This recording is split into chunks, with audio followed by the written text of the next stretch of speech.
আসসালামু আলাইকুম ভিউয়ার্স, আশা করি সবাই ভালো আছেন।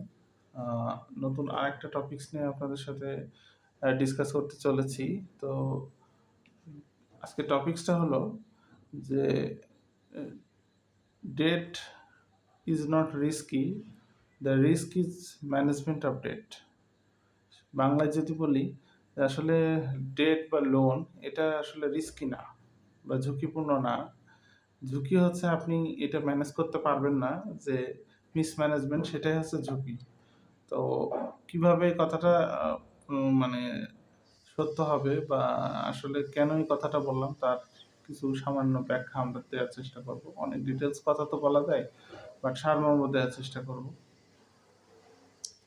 দেখেন, আমাদের একটা কোনো এন্টারপ্রেনারশিপ বা কোনো উদ্যোগ বা কোনো ব্যবসা, কোনো কিছু এস্টাবলিশ করতে গেলে প্রচুর রিসোর্স প্রয়োজন হয়। তো রিসোর্স বলতে আসলে শুধু যে অর্থ বোঝায় বিষয়টা তা না। রিসোর্স বলতে আপনার একটা প্রতিষ্ঠান বা একটা বিজনেস রান করতে গেলে আপনার অনেক কিছুর প্রয়োজন আছে।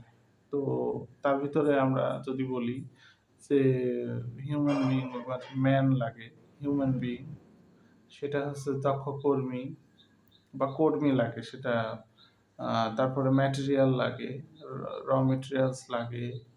আপনার হচ্ছে আ বিভিন্ন ধরনের মেশিনারিজ প্রয়োজন আছে, ল্যান্ড প্রয়োজন আছে।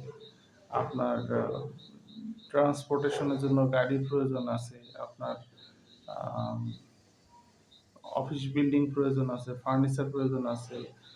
আপনার একটা প্রতিষ্ঠান চালাইতে গেলে বিভিন্ন সফটওয়্যার, বিভিন্ন ইকুইপমেন্ট কেনার প্রয়োজন আছে, অ্যাক্সেসরিজ কেনার প্রয়োজন আছে। তো আপনার দেখা যায় কি জ্বালানির জন্য, বিদ্যুৎ জন্য বিভিন্ন আ ইকুইপমেন্ট দরকার আছে, মেশিনারিজ দরকার আছে। দিন শেষে দেখা যায় যে একটা প্রতিষ্ঠান বা একটা উদ্যোগ আ তার কাজ কি? তার কাজ হচ্ছে কোনো পণ্য বা সেবা সে উৎপন্ন করে বা উৎপাদন করে যেটা সে সেল করে। তো এই কোনো পণ্য বা সেবা উৎপাদন করতে গেলে তাকে কিন্তু একটা নির্দিষ্ট ওই উৎপাদন করার জন্য একটা কারখানা, একটা সিস্টেম প্রয়োজন আছে। তো যেখানে ওই জিনিসটা বা ওই পণ্য বা সেবাটা তৈরি হয়। তো সেই সিস্টেম চালাইতে গেলে বিভিন্ন রিসোর্স প্রয়োজন আছে। তো সব রিসোর্সই কেনা যায় যদি অর্থটা থাকে। এখন কথা হলো আ অর্থটা তো মানে সবসময় সংকুলান হয় না। দেখা যাচ্ছে আমার একটা উদ্যোগ গ্রহণ করতে ৳১,০০,০০,০০০ প্রয়োজন। তো আমার কাছে আছে ১০,০০,০০০। আমি কিভাবে এত বড় উদ্যোগ আমি নেব? তো শর্ট টার্ম এ কি করা যায়? যে হ্যাঁ, আমি ছোট স্কেলে ওইটা করতে পারি। ছোট স্কেলে আমি মার্কেট শেয়ার ধরলাম, ছোট স্কেলে প্রোডাকশন করলাম। কিন্তু একটা না একটা সময় কিন্তু আমাকে আ মানে লোন ক্যাপিটালের দ্বারস্থ হওয়া লাগে। না হলে কিন্তু আমি কিন্তু অপরচুনিটিটা বা ওই যে সুযোগটা আছে ব্যবসা করার সেটা হারাবো। কারণ আছে এর ভিতরে। কারণ আপনি আপনার সামর্থ্য নেই কিন্তু আপনার অন্য কম্পিটিটরের সামর্থ্য আছে। সে কিন্তু লোন করে হলেও বিনিয়োগ করবে। যদি সেখানে অপরচুনিটি থাকে, প্রফিট জেনারেশন ক্ষমতা থাকে বা সম্ভাবনা থাকে। তো সেক্ষেত্রে আ আপনার ৳১,০০,০০,০০০ ফাইন্যান্স করতে গেলে আ আপনার যে ১০,০০,০০০ আছে, আপনি শেয়ার ক্যাপিটাল সেল করে বা ইকুইটি ক্যাপিটালের মাধ্যমে কিন্তু অনেক টাকা রেইজ করতে পারেন। সেটাও ঠিক আছে। কিন্তু আপনার ওয়ার্কিং ক্যাপিটালের জন্যও কিন্তু কিছু লোন প্রয়োজন আছে। আপনার এলসির জন্য কিছু প্রয়োজন আছে। তারপরে মেটেরিয়ালস স্টোর করার জন্য দরকার আছে। আপনার আ সেলারি দেওয়ার জন্য, বেতন দেওয়ার জন্য শর্ট টার্ম ফাইন্যান্সিং প্রয়োজন আছে। তো আল্টিমেটলি দেখা যায় একটা বিজনেস সবসময় যে টাকায় ভরা থাকে এমন না। কিছু শর্টকামিংস তার আছেই। কারণ কিছু বিল আছে দেখা যাচ্ছে মাসের ২০ তারিখে পাবে। কিন্তু বেতন তো আমার ২ তারিখ বা ৫ তারিখের মধ্যে দিতে হবে। তাহলে এই ১৫-২০ দিনের লোন তো আমার লাগে। তো সেক্ষেত্রে দেখা যায় যে একটা প্রতিষ্ঠান স্মুথলি রান করতে লোনের কোনো বিকল্প নেই। লোন কথাটা শুনতে একটু খারাপ শোনা যায় অনেকের কাছে। লোন জিনিসটা আসলে আম এটা একটা ফিক্সড বা একটা শৃঙ্খলাভুক্ত একটা আ বিষয়। কারণ এখানে কিছু বাধ্যবাধকতা আছে, টার্মস অ্যান্ড কন্ডিশন আছে যেগুলো আপনাকে মানতে হয়। এটা আবেগের কোনো এখানে স্থান নেই। এখানে আ আপনার অন্যের টাকা নিতে গেলে তার কিছু হিস্যা দেওয়াই লাগে। সেই হিস্যাটা হচ্ছে আপনার ইন্টারেস্ট। এটা দিয়ে আপনি কিন্তু এটা পেতে পারেন। আচ্ছা, আপনি যদি কোনো সোর্স থেকে সেটা ফাইন্যান্স করেন, করে যদি আপনি একটু উপকৃত হন, তো আপনার প্রতিষ্ঠান যদি ভালো চলে তাহলে লোন নিতে তো সমস্যা নেই। আর আপনি লোন না নিয়ে আপনি থাকতেও পারবেন না কন্টিনিউ করতে। কারণ আপনার প্রোডাক্ট আম মানে আপনার ব্যবসা সবসময় ভালো হবে এমন না। তো সেক্ষেত্রে অনেক ইস্যুস আছে, হ্যাঁ? যেখানে আপনার লোনের প্রয়োজন রয়েছে। যাই হোক, আমি যে কথাটা বলছিলাম যে আপনার ৳১,০০,০০,০০০ যে ভেঞ্চারটা আপনি করবেন, সেখানে কিন্তু আপনি আপনার ১ম কাজ হচ্ছে কি?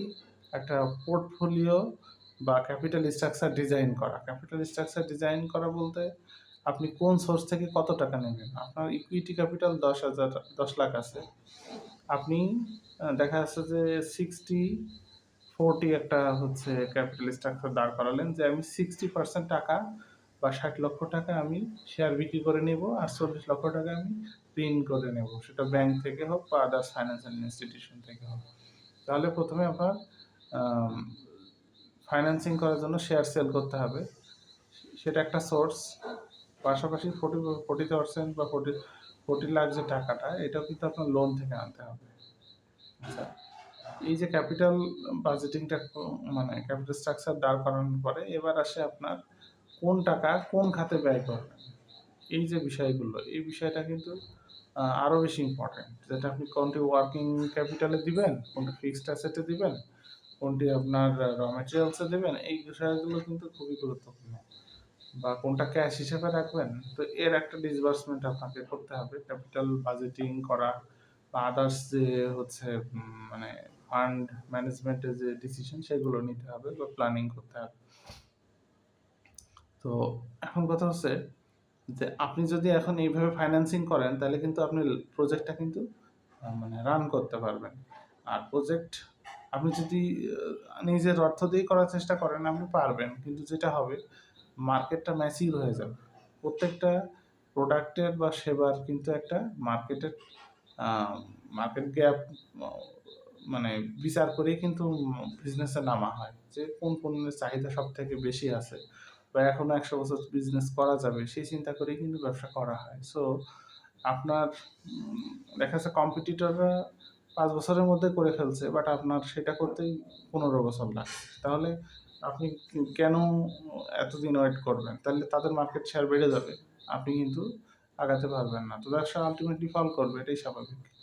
তো বিষয় হচ্ছে যে আমার ভিডিওর উদ্দেশ্য যে আপনাকে লোনকে আ মানে লোন নিতেই হবে বিষয়টা এমনভাবে প্রকাশ করা না। আমি জাস্ট বলতে চাচ্ছি যে আপনি যদি লোন লোনের অ্যাসিস্ট্যান্সটা নেন, তাহলে আপনার বিজনেসটা খুব দ্রুত অ্যাকচুয়ালাইজ করা যাবে এবং সেখান থেকে আপনি যদি ম্যানেজমেন্ট সঠিক করেন, আপনার প্রফিট জেনারেট হবে এবং আপনি অপরচুনিটি ভালো পাবেন, মার্কেট শেয়ার ভালো পাবেন, প্রফিট করার সুযোগ পাবেন।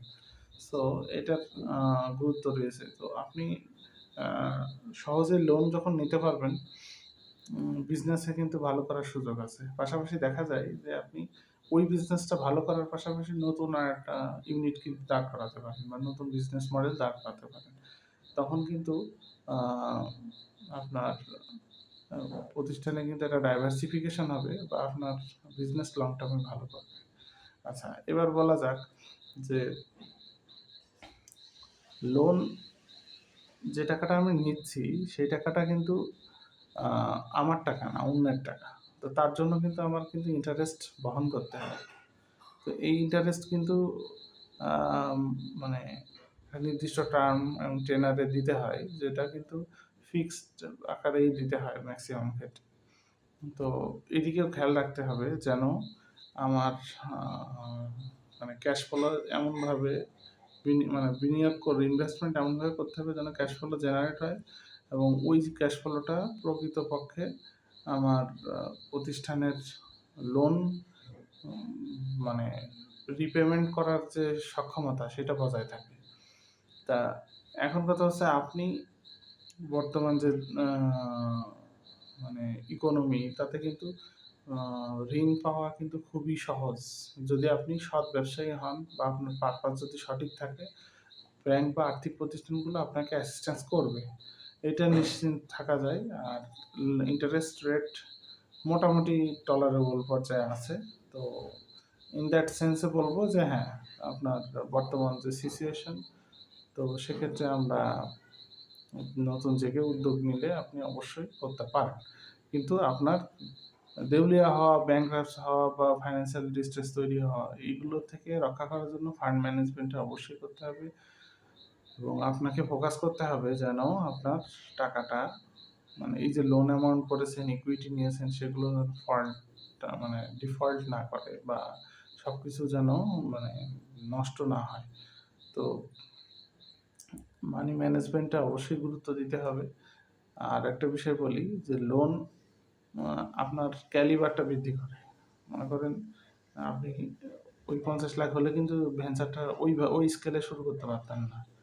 আর যখনই আপনি ফাইন্যান্সিং করছেন আদার্স সোর্স থেকে, তখন কিন্তু আপনার ওই ভেঞ্চারটা এমন একটা স্কেলে শুরু করতে পারবেন যেন ব্রেক ইভেন পয়েন্ট ক্রস করে আপনার বিজনেসটা লাভের মুখ দেখে।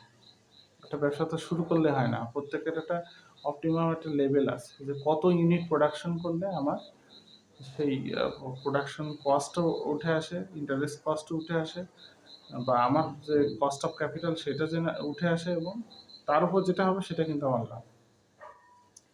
তো আমি বলবো যে এক কথায় যদি বলি যে লোন আসলে ইস্যু না, ইস্যু হচ্ছে আপনার লোন ম্যানেজমেন্ট।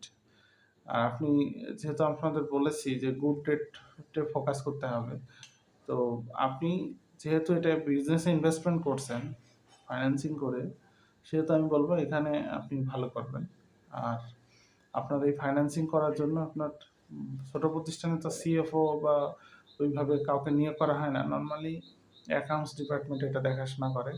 তো ভালো দক্ষ লোক, আপনি এটা এক্সপিরিয়েন্স লোক তাদেরকে নিয়োগ দেবেন যেন তারা আপনার প্রতিষ্ঠানটা অন্তত মানি ম্যানেজমেন্টটা সঠিক করে, অ্যাকাউন্টসটা ঠিক রাখে, এবং তারা আপনার মানে হেল্প করবে কিভাবে আপনি অর্থটাকে আরও বেশি সুশৃঙ্খলভাবে বিনিয়োগ করতে পারবেন। তো ভিউয়ার্স, আজকের মূল সারমর্ম এটাই ছিল যে লোনটা ম্যানেজমেন্টের উপর নির্ভর করে কোনো উদ্যোগ বা বিজনেসের সফলতা।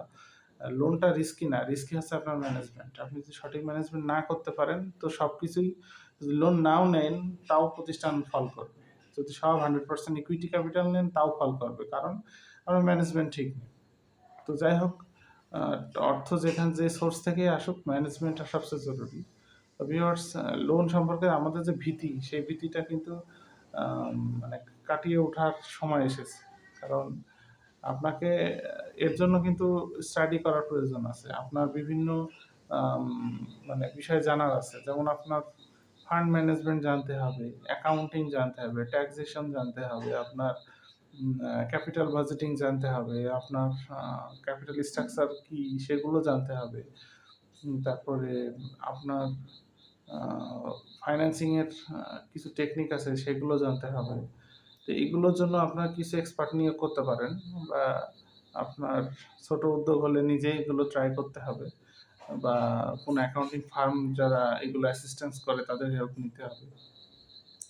আধুনিক অনেক সফটওয়্যার বের হয়েছে যেগুলো আপনাকে হেল্প করবে এই অ্যাকাউন্টগুলো মেনটেন করার জন্য। কিন্তু কিছু ফিজিক্যাল কাজ আছে আপনার আম মানে ব্যক্তি বা মানুষ দিয়ে কিন্তু ম্যানেজ করতে হয়। সো এইজন্য বলব যে লোক বা এমপ্লয়ি আপনার অল্প হোক, কিন্তু এক্সপার্ট যারা তাদেরকেই নিয়োগ করতে হবে। এটা হচ্ছে পূর্ব শর্ত। আচ্ছা ভিউয়ার্স, ভিডিও অনেক বড় হয়ে গেছে। আমরা আর আগাবো না। তো আমাদের মেসেজ যেটা ছিল যে আপনার যদি এক্সাম্পল দিয়ে থাকি একটু দেখেন খেয়াল করে। বাংলাদেশের ম্যাক্সিমাম কোম্পানি কিন্তু লোন ফাইন্যান্সিং আছে তাদের। এমন কোনো কোম্পানি দেখাতে পারবেন না যে সে শুধু নিজের অর্থে ইনকাম মানে বিজনেস করে। কারণ প্রত্যেকের শর্টকামিংস আছে, প্রত্যেকের ফান্ডের শর্টেজ আছে, প্রত্যেকের কিছু ট্যাক্স বেনিফিট নেওয়ার সুযোগ আছে, প্রত্যেকের ট্যাক্স কমানোর ইচ্ছা আছে, প্রত্যেকের ফান্ড ম্যানেজমেন্ট করার জন্য লোক আছে। যার কারণে তারা কিন্তু কোম্পানিগুলো কী করে, তারা কিন্তু অর্থ সোর্স করে বিভিন্ন সোর্স থেকে, কিন্তু তারপরেও কিন্তু তারা প্রফিট করে, কারণ তাদের ম্যানেজমেন্ট ঠিক আছে। ভিউয়ার্স, এত কথা আসলে সংক্ষেপে বলা মুশকিল।